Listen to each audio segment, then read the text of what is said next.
Bayangkan kamu terbangun suatu pagi dan dunia gelap. Bukan malam, bukan mati lampu, tapi benar-benar tak ada cahaya sama sekali. Kamu mengedip, mengusap mata, tapi tak ada yang berubah.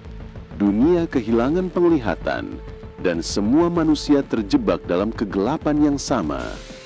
Dalam hitungan jam, kepanikan melanda.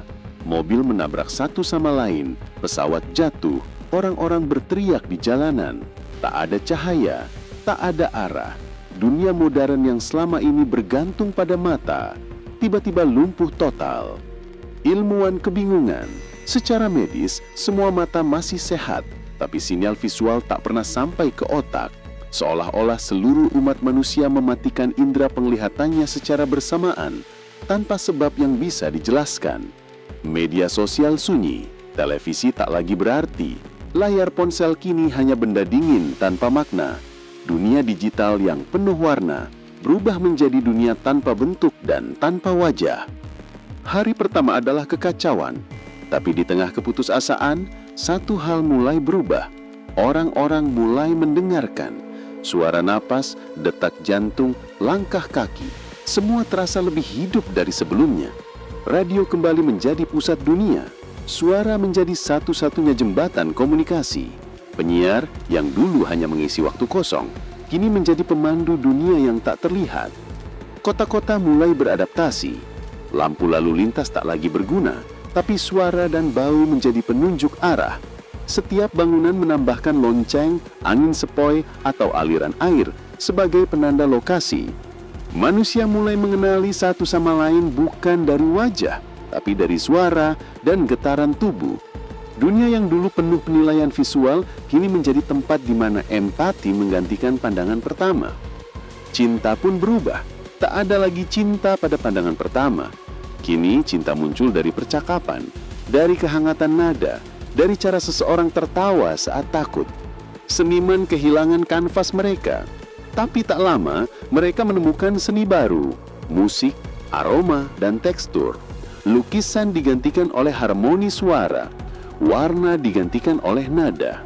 Anak-anak yang lahir di masa ini tak pernah tahu apa itu merah atau biru. Mereka tumbuh dengan definisi baru, suara adalah bentuk dan sentuhan adalah cahaya. Ilmuwan mencoba menjelaskan fenomena ini. Beberapa menganggapnya mutasi global. Lainnya menyebutnya riset evolusi, sebuah cara alam memaksa manusia untuk melihat tanpa mata. Tapi dunia tanpa penglihatan punya sisi gelapnya. Ketakutan baru lahir. Orang-orang merasa terperangkap dalam kegelapan batin. Banyak yang tak tahan dengan sunyi. Banyak yang kehilangan arah batin. Namun ada pula yang menemukan kedamaian. Para penyendiri, meditator, dan penganut spiritual menemukan makna baru dalam kegelapan. Mereka berkata, mungkin kita baru benar-benar melihat dengan hati. Komunikasi berubah drastis. Tak ada lagi tulisan atau gambar. Semua pesan dikirim lewat suara dan bahasa tubuh digantikan oleh ritme napas dan nada emosi. Manusia menjadi lebih peka. Mereka bisa merasakan niat seseorang hanya dari cara bicara. Dunia tanpa pandangan justru menciptakan kejujuran yang belum pernah ada sebelumnya. Dunia ekonomi ikut beradaptasi. Uang kertas digantikan oleh sistem suara dan identifikasi sentuhan. Desain produk dibuat untuk dirasakan, bukan dilihat. Di antara semua perubahan itu, satu hal tumbuh lebih cepat dari segalanya, empati. Dunia tanpa cahaya menjadi dunia di mana setiap manusia belajar mendengarkan. Sebagian orang bermimpi tentang cahaya, kilatan samar di kepala mereka saat tidur. Ilmuwan mempelajarinya dan menyebutnya memori visual kolektif, jejak masa lalu manusia yang menolak padam.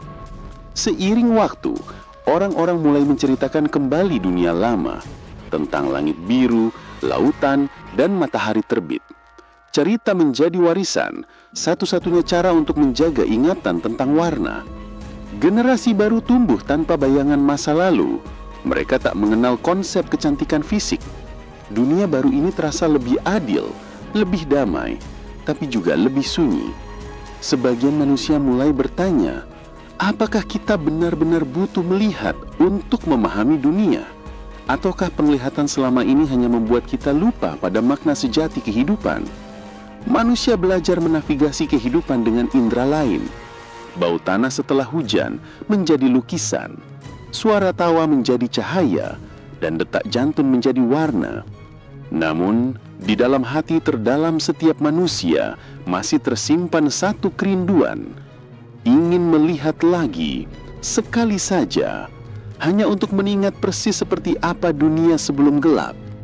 Dan pada suatu pagi, seorang anak kecil berkata dengan lirih, "Aku melihat sesuatu." Dunia pun terdiam. Entah itu keajaiban atau harapan, manusia kembali menatap ke arah yang sama, meski mereka tak bisa melihatnya.